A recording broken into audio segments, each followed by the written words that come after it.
Business owners, you have to speak to your politician. You have to fight for what you need. You have to go against every single politician that's going against you and your customers and your business, your future. That's where it has to be. You need to address this right away. If you're in business, you're in politics. That's the reality, right? You have to advocate for your business and your industry. I don't even want to say influence. You're just trying to expose them to make an informed decision. Or how about we try something a little bit different? Don't fight them, invite them. I'm Faisal Karmali, and welcome to Karmali Exchange.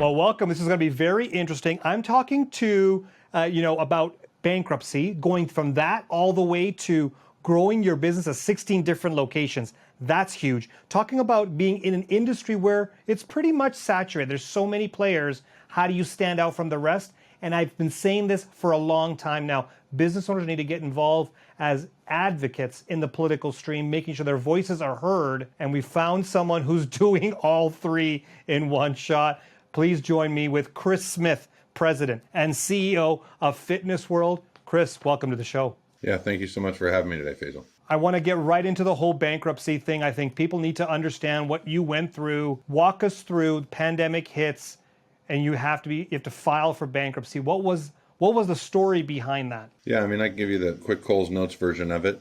I was the president and CEO of an entity that was formerly 3 different brands, 29 locations, and the ownership group of that business in the early days of the pandemic made the decision to, bankrupt that business and put that business into bankruptcy. Probably one of the first businesses in Canada even to do so at that stage of kind of what was going on. Through that process and working with the bank and the trustees and all those individuals, it was really suggested to me by others to say, hey, you might be the best person possible to buy this business and bring it out the other side. Frankly, at that point, I hadn't really even contemplated that as something I was interested in doing. It was pretty tough days, pretty dark days when you terminate or fire 2,000 people and you're kind of the face of the business and taking a lot of the blame. But it really wasn't my decision to put into bankruptcy, but it certainly was my decision to buy the business and bring it out the other side, right? Which ultimately I was fortunate enough to do, and the bank chose me as their partner on a go-forward basis, and able to kind of complete an asset purchase agreement and put the business together in a way that we thought was sustainable on a go-forward basis, and that's what we've been able to do. Many business owners, general public, will consider bankruptcy a failure. And this is why I wanted to talk to you about this on the show. A situation like bankruptcy is not always a failure. It's a point of recovery, it's a point of inflection, and it's a point where you can actually kick some fucking ass around here. And so I wanted to talk about how great you guys are doing now since you've come on board and taken over. You have this asset purchase. You now are at, I believe, 16 locations. Am I correct with that? 16 locations? Yeah, I mean, I right-sized the business. There was 29 locations.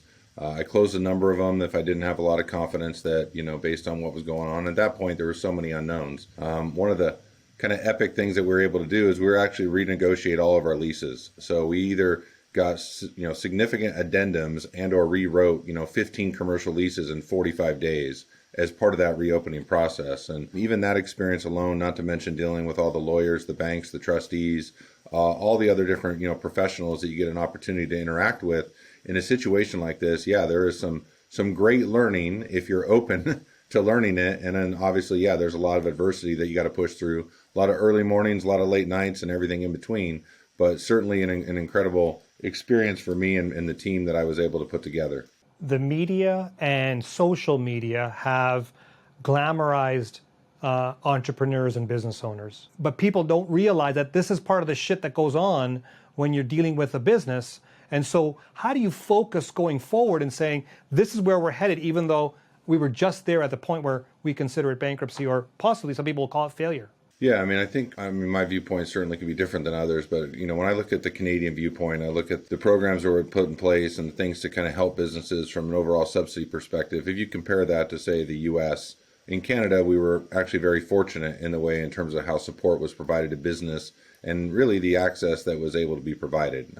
Obviously, hoops you had to jump through, like we're talking about the paperwork and the minutia of getting through that versus obviously the day-to-day of what we want to be focused on is just making a difference for people in their day-to-day lives, providing world-class fitness services and amenities and all the things just help people move better, feel better, think better, all those types of things. But yeah, there's a lot more than that goes into business, and I think the average individual certainly I think recognizes that at least at a high level, but certainly probably doesn't appreciate or understand the complexity that's involved in that. And again, particularly from a bankruptcy, that business had well north of 100,000 members.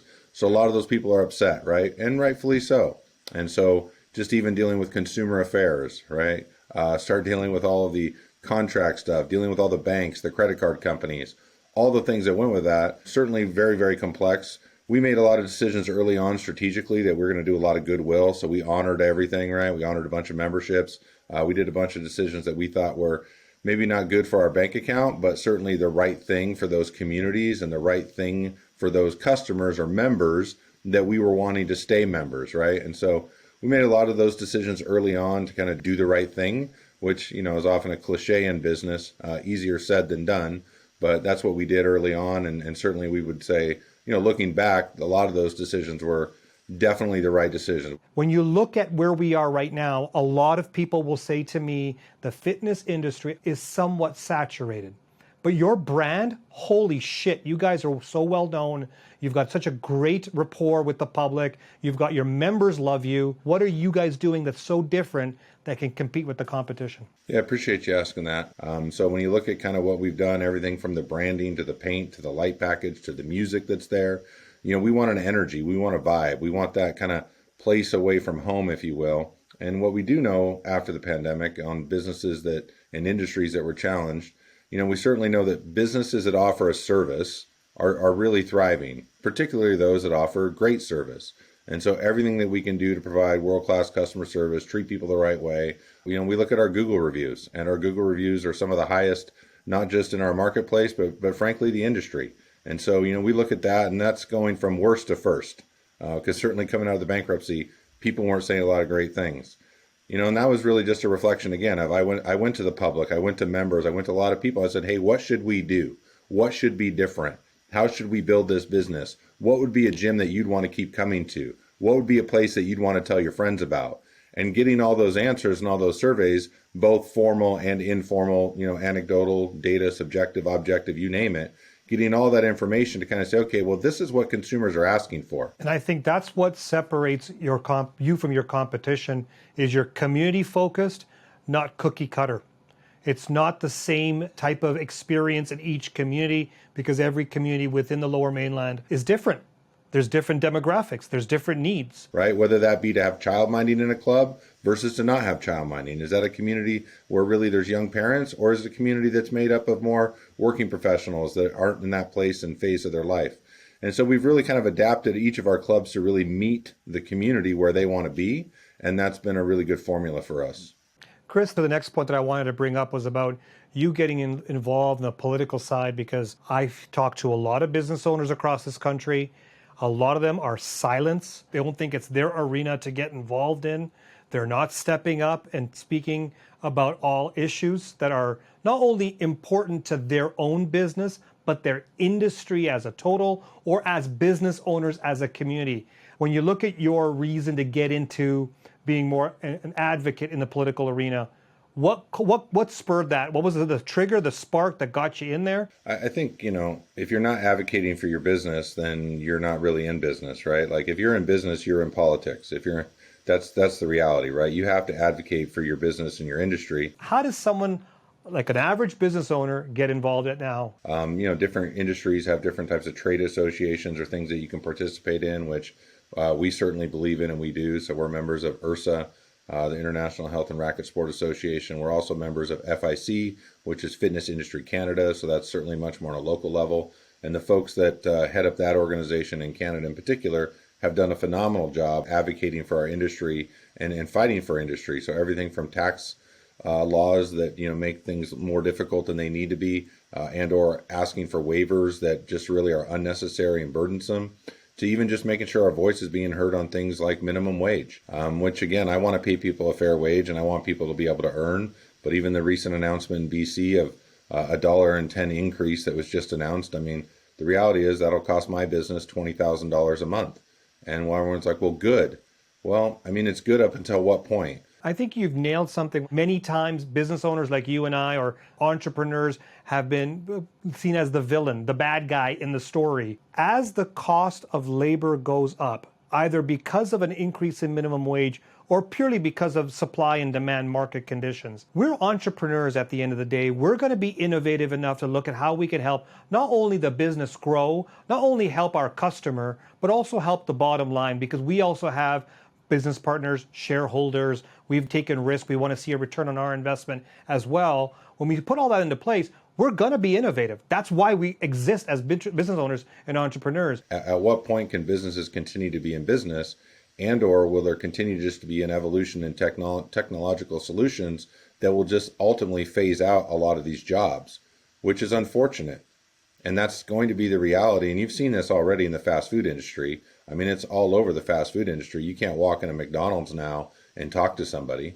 I mean, it's very difficult to do. So when we have politicians that come out and say, we're just going to raise the minimum wage and that could cure all the problems, they have to realize we're going to be innovative enough to make sure that everything fits. And we're going to look at technology to change things. And that's going to happen. And there's going to be technology companies that are going to come out and say, hey, look, you can have this technology and get rid of employees. That doesn't help the economy overall, especially for a demographic who rely on these entry-level jobs, on this experience that they need. There's been a lot of economic studies that have been done already in a number of cities that were some of the first to move to, say, a $15 hourly wage, where they're now looking at it going, man, we need to really slow this down or rethink this, because the overall, changes and the kind of the domino effect, if you will, those unintended consequences are real in terms of job loss, right? There's a significant job loss that occurs when you push wages up that high, because you're making all these technological solutions highly affordable at that point. And so, that's going to be the harsh reality for a lot of those jobs, which again, I don't know that the folks making those decisions as we've made them have been really contemplating that. I'm in agreement with you. I think that there needs to be more advocacy coming from business owners about this is not just about greed.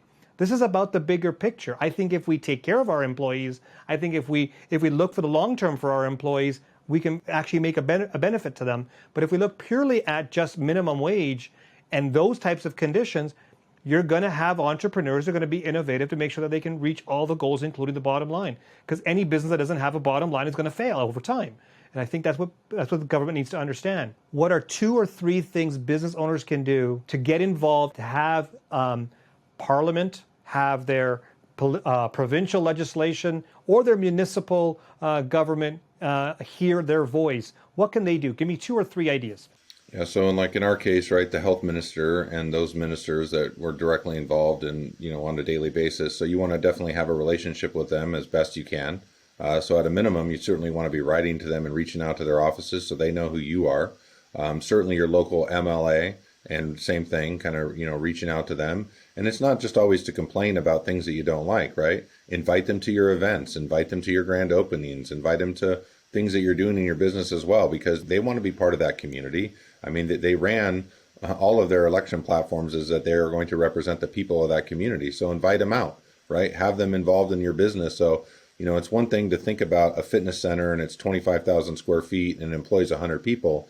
But when you see it in action, and then you see all these people working out and having fun and the smiles on their faces, and then you realize that all those people in that building at that given time are part of, say, that constituency and part of that community, that's when I think you can really get the resonation that you're ultimately looking for with, a particular leader that you're trying to, I don't even want to say influence, you're just trying to expose them to make an informed decision, right? I don't want to influence them to make a decision that they're not in agreement with. I just want to, have them make an informed decision, understanding everything that's going on and the complexities around my communities, my clubs, my team members, et cetera, right? That's what I really want them to be able to do. From everything you've gone through over the last handful of years, many business owners would have just thrown in the towel a long time ago. For those business owners who are going through some really shitty things right now, who think it's time to throw in the towel, what's your advice for them? Well, basically, don't do it. Don't give up, right? Don't give in, don't give up, kind of the old Jim Valvano speech when he was fighting cancer. I did a lot of research when the bankruptcy initial happened about what happens to C-level leaders in this kind of adversity. And it was basically most of them never returned to C-level work because of the amount of stress, trauma, PTSD, whatever you want to call it. And I was just kind of determined not to become a statistic. And although I had to terminate 2,000 people, I started doing the math. And I said, well, if I do this right, I can put 700 or 1,000 people back to work. And if I don't put these people back to work, I'm not sure anyone else will. And I just really wanted that for a bit of a redemption story as well, right? Because again, I didn't agree with what happened to the big business in the beginning of it all. And so this was my ability to kind of prove it, right? So if you think that you're so right, then do it, which I did. You know, I don't know a lot of people that borrowed $11 million during the height of the pandemic, but I did. And I went for it, and I've got a bunch of people to work, and we're doing great, and the business is going well, and we're growing and thriving. And, you know, the business advice is kind of simple, right? But it's kind of no risk it, no biscuit, right? So if you really want something and you're willing to work for it, and you're going to go after it, and you're willing to pour your heart and your soul into it like any entrepreneur would, which means, again, early morning, late night, 7 days a week, if that's what's needed, then you can make anything happen. It's not necessarily manifesting it, but I'm going to outwill it, right? I'm just not going to be outworked. I'm not going to be out hustled, and we're just going to grind until we can make ourselves get where we need to go. And so I would tell any entrepreneur or any owner that's on tough times, is as much as they might think it's not possible, I'd say work harder and then maybe work smarter as well. But there is a way. There's always a way. That was fantastic, Chris. Thank you so much. Thanks so much for your time, Faisal. Appreciate it. Thank you for watching the Karmali Exchange. Make sure you subscribe and hit the notification bell so you never miss an episode. You can also follow me on social media at Faisal Karmali, where we can continue the business conversation.